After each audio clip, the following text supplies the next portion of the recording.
diz assim para nós: do Senhor é a terra e a sua plenitude, o mundo e aqueles que nele habitam. Porque ele afundou sobre os mares e afirmou sobre os rios. Quem subirá ao monte do Senhor? Ou quem estará no seu lugar santo? Aquele que é limpo de mãos e puro de coração, e que não entrega a sua alma à vaidade, nem jura enganosamente, este receberá a bênção do Senhor e a justiça do Deus da sua salvação. Esta é a geração daqueles que buscam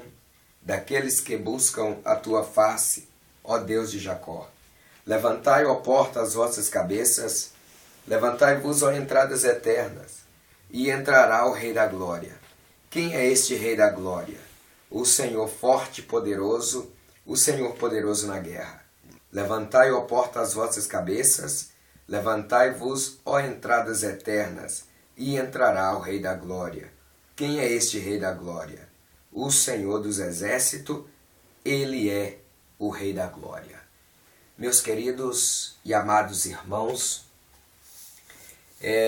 quero estar compartilhando convosco a respeito de rei ou reis, mas em especial rei e seu significado na importância das suas autoridades supremas e poderes. Como nós lemos aqui no Salmo de número 24, fala que o verdadeiro rei sobre as nações, sobre a terra, sobre o céu, sobre qualquer um que exerce uma autoridade em qualquer área da sua vida, é Jesus Cristo. Ele é o Rei dos Reis e o Senhor dos Senhores. Então que você seja abençoado e abençoada, tenha as suas necessidades supridas pelo Rei dos Reis, que é o Senhor Jesus Cristo. Que salvação possa chegar até a sua casa, a sua família, a sua parentela, e que você seja grandemente abençoado e tenha libertação, cura, salvação pelo sangue de Jesus Cristo, que é o Rei dos Reis e o Senhor dos Senhores. Pois bem, queridos, o significado de rei e as suas autoridades supremas e poderes. Primeiro, rei, Deus como rei. O Salmo de número 10, verso 6, o Senhor é rei eterno, né? Então diz assim: o Senhor é rei eterno da sua terra, e será desarraigados os gentios. O Salmo 47, 7, pois Deus é rei de toda a terra. Cantai louvores com inteligência. 1 Timóteo 1, 17, ora, ao Rei dos séculos, imortal, invisível, ao único Deus seja a honra e a glória para todo sempre. Amém. Vimos aí, queridos, Deus como Rei e na sua autoridade e o que Ele requer de mim e de você. Que reconheçamos ou que reconheçamos Ele Rei dos Reis e Senhor dos Senhores, e que na suprema autoridade, na sua supremacia, Rei sobre todos, nós devemos adorá-lo, nós devemos venerá-lo, nós devemos render a Ele louvor, honra e glória para todos sempre. Porque assim seremos arraigados e fundamentados nele. Que não são assim os gentios. Aqueles que não têm parte com Deus, que não o obedecem, que não acata a sua supremacia. Será desarraigado, será espalhado, será tirado da congregação dos justos. Segundo lugar, esse título também é aplicado a Jesus Cristo como Rei dos Judeus. Vemos em Mateus 27, 11 a 37, no verso 37 está escrito: este é Rei dos Judeus. Este Jesus é o Rei dos Judeus. Uma zombaria dos malfeitores, daqueles que lançaram mão de Jesus, cumprindo assim o plano salvífico, mas na intenção, no intuito de humilhá-lo, de desprezar o nosso Senhor Jesus Cristo, eles acabaram colocando sobre a cabeça, sobre o madeiro, um letreiro dizendo: este Jesus é o Rei dos Judeus, cumprindo e fazendo valer o reinado, a autoridade do próprio Jesus Cristo. Eles, sem querer e sem saber, eles mesmos afirmaram que Jesus é o Rei. Então, nós vimos aí. Terceiro, no Antigo Testamento, o título Rei emprega-se em um sentido amplo, não só a grandes líderes da terra, mas também aos faraós do Egito. Gênesis 41, 46. E José era da idade de 30 anos, quando esteve diante da face de Faraó, e passou por toda a terra do Egito, o rei, e passou por toda a terra do Egito. Então nós vemos aí que emprega a José, que era que foi um grande líder na face da terra, também aos faraós, que era o rei do Egito. E José, assim, ele percorreu e dominou a terra, toda a terra do Egito. Nós vimos também, e isso era José na idade de 30 anos, nós vimos também o rei da Pérsia, Esdras 1:1. No primeiro ano de Ciro, rei da Pérsia, para que se cumprisse a palavra do Senhor, por boca de Jeremias, despertou o Senhor o espírito de Ciro, rei da Pérsia, o qual fez passar pregão por todo o seu reino, como também por escrito, dizendo. Aqui dizendo, né, o que Deus tinha dado, né, a ele. Então ele diz que o Deus do céu, ou seja, o Deus do céu, que é o nosso Deus, deu uma ordem, né, despertando o espírito de Ciro. Ele deu uma ordem e Ciro optou a cumprir essa ordem, porque Deus levantara Ciro para poder tirar o povo de Israel de Babilônia, em um período que se cumpria aí os 70 anos de cativeiro do povo de Judá. Então, Deus levanta Ciro para que Ciro pudesse tirar o povo de lá, trazendo um juízo de Deus sobre o reino de Babilônia, e assim o povo saiu de Babilônia. Então Deus desperta no espírito de Ciro, do rei Ciro, rei da Pérsia, e ele cumpre essa ordenança de Deus. Isso foi dito e predito pela boca do profeta Jeremias, e o povo não acatou, por isso foi cativo, e Deus, ao final dos 70 anos de cativeiro, Deus usa Ciro para que o povo de Deus fosse arrancado de Babilônia. E nós vemos também, queridos, que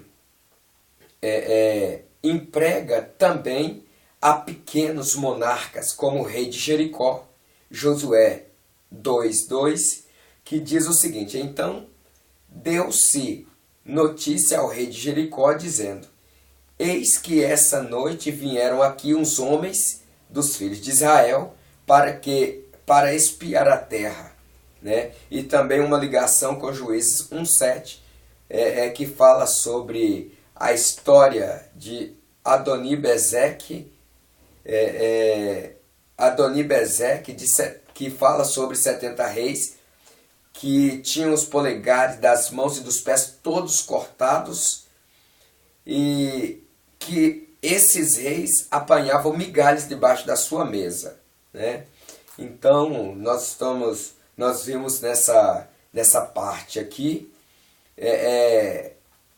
que fala sobre esses reis aí, esses 70 reis, né, que são reis menores, ou seja, é empregado também esse título a pequenos monarcas, né, pessoas que não têm o rei de Jericó, pessoas que não têm um poder aquisitivo alto na sociedade. E aqui falando sobre o rei de Jericó, quando eles vão lá, Josué envia lá e os espias a espiar lá Jericó e vê lá e salva Raabe, a prostituta, e isso vai dando sequência esses monarcas menores e os reis menores, né? Então nós vimos também sobre a história de Adoni-Bezeque, que fala sobre os 70 reis, né? Apanhando as migalhas debaixo da sua mesa.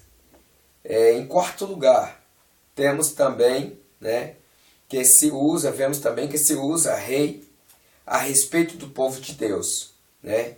A respeito dos homens, as mulheres, aqueles que ouvem e acata as ordenanças de Deus, que são obedientes a Deus.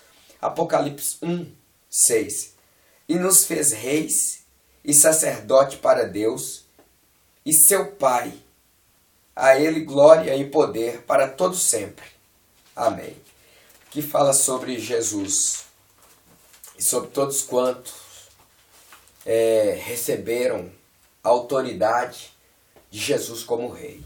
Recebeu também aí, né, o legado de reis, né, porque foi constituído reis e sacerdote de Deus através de Cristo Jesus e deram a Deus e a Jesus glória e honra para todos sempre.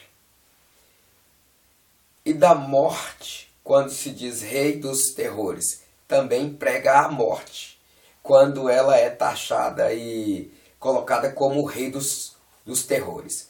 Vejamos Jó 18:14, que diz: será arrancado da sua tenda, onde estava confiado, e será levado ao rei dos terrores. Aí está falando sobre a morte, né?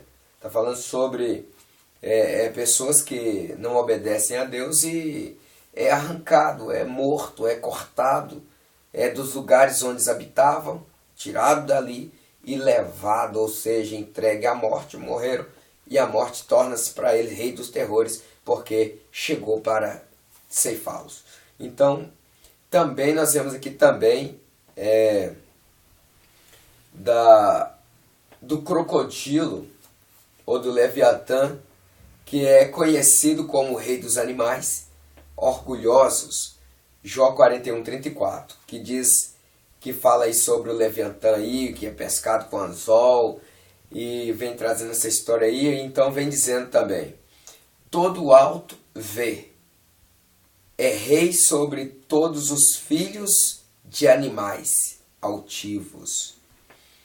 Em quinto, na história dos hebreus e governo dos reis,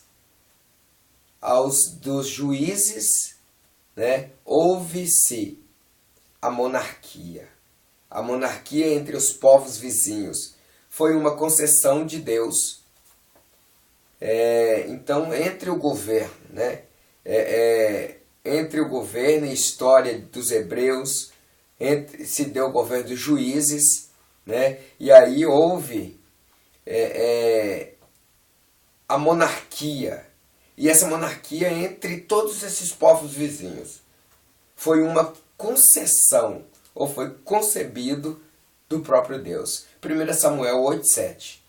Quando Deus diz a Samuel que o povo rejeitou não a Samuel, mas a Deus. E também 1 Samuel 12:12. Samuel entrega o seu cargo ou resigna o seu cargo porque o povo o despreza.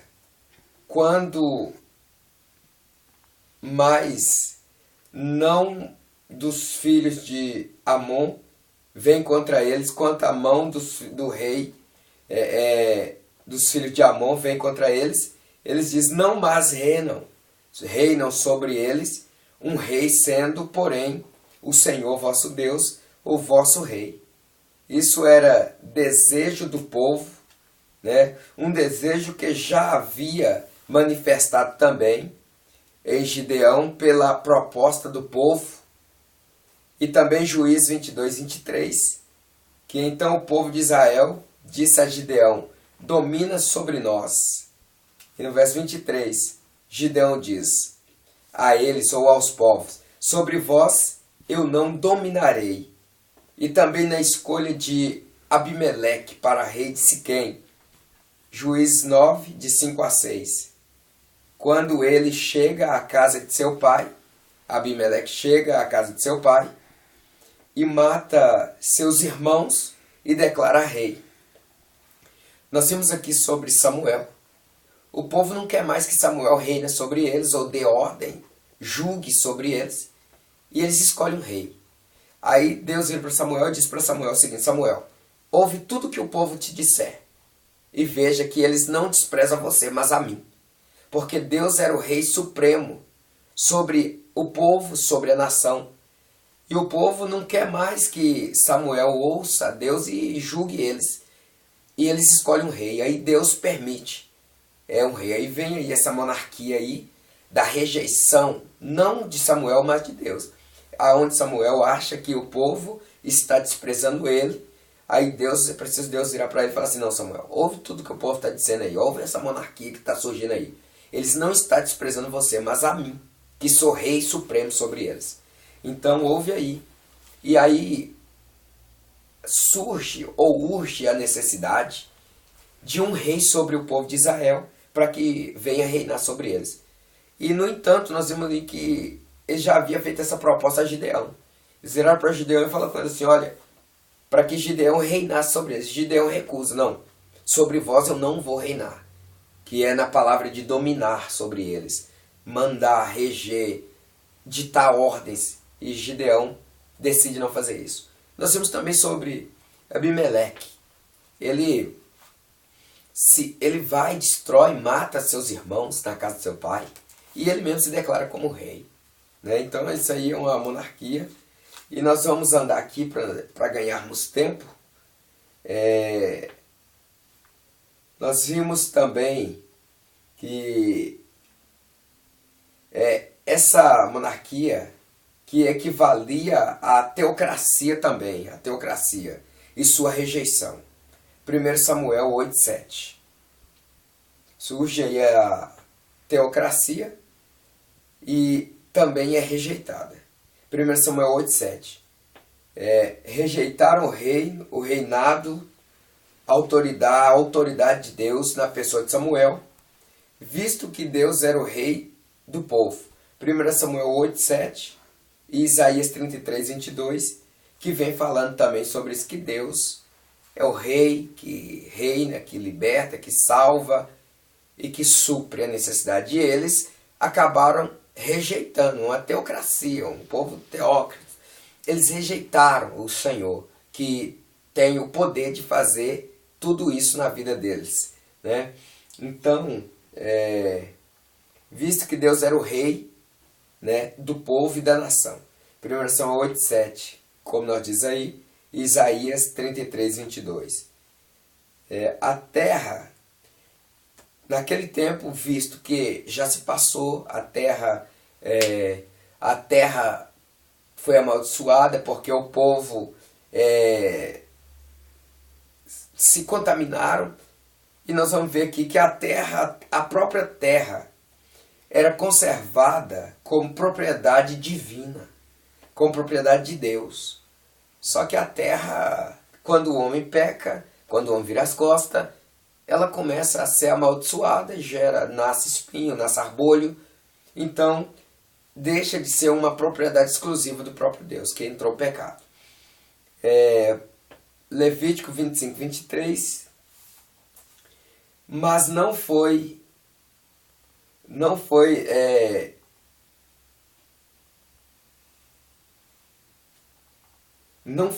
retirado, né? Não foi retirado todo o cuidado de Deus sobre o seu povo. 1 Samuel 12, 22, 1 Reis 6, 3. Uma monarquia constituída hereditariamente. Embora essa monarquia hereditária, né, que foi constituída, embora ela não fosse sucessão, essa sucessão não fosse pela linha ou pela linhagem dos primogênitos, mas ela foi constituída hereditariamente. Nós vemos aqui que essa sucessão não foi da linhagem dos primogênitos. Por quê? Porque naquele tempo, Salomão foi constituído sucessor de Davi. E Salomão não era o filho mais velho de Davi. E o legado seria para os filhos mais velhos. Então nós vemos que Adonias, ele era o filho mais velho naquela ocasião, né?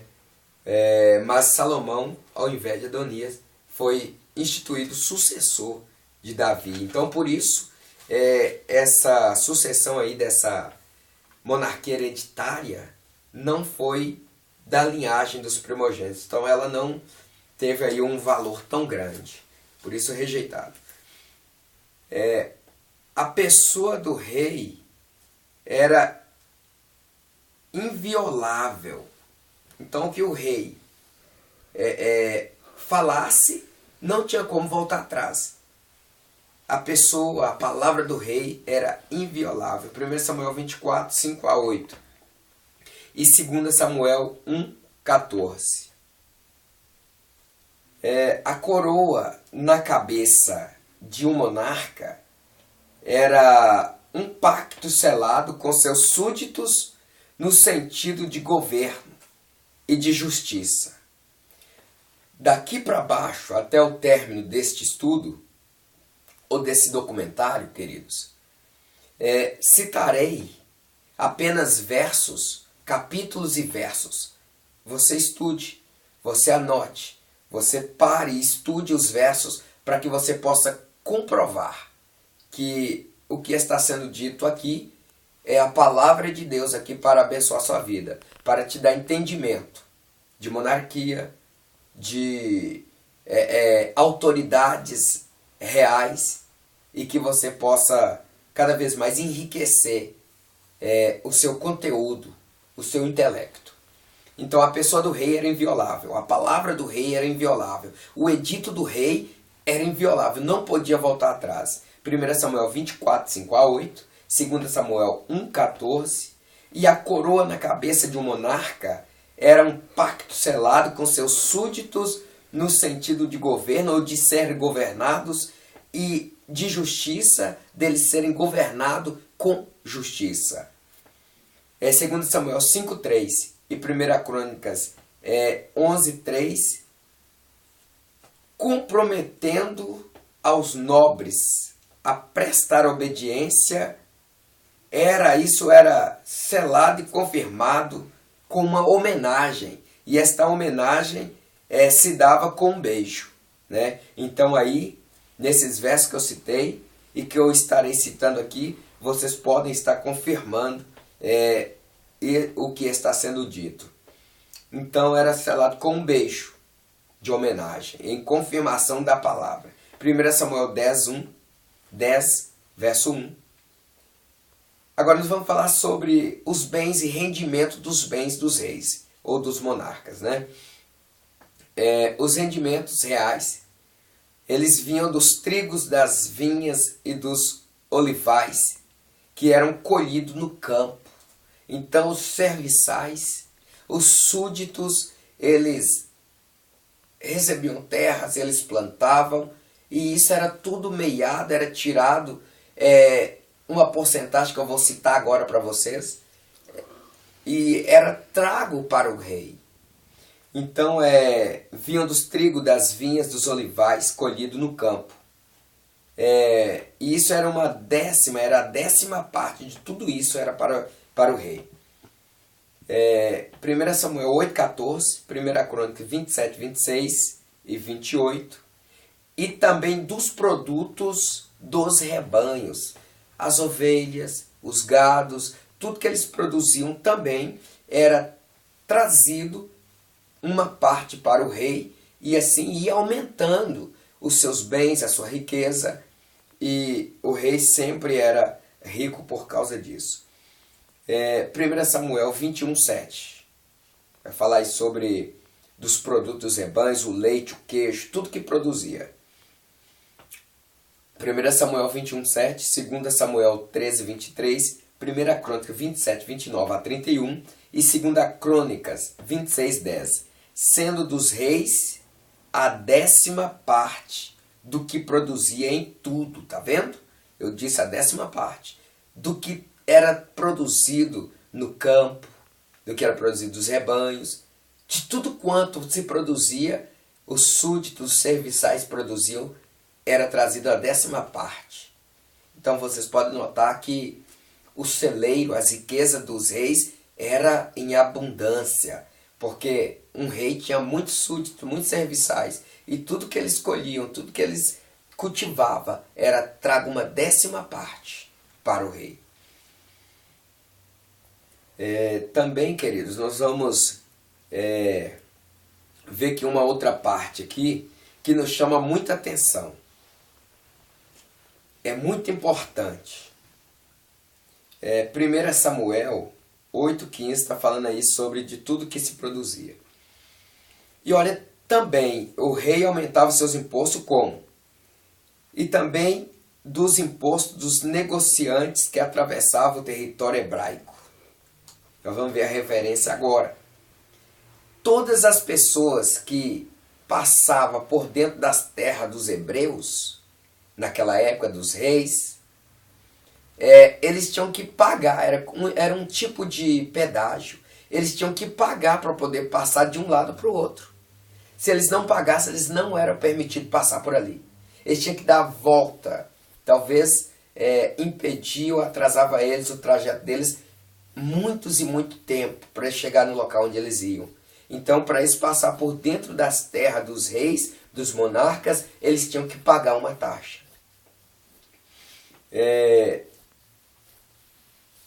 Você pode conferir em 1 Reis 10,15. E também outra parte muito interessante.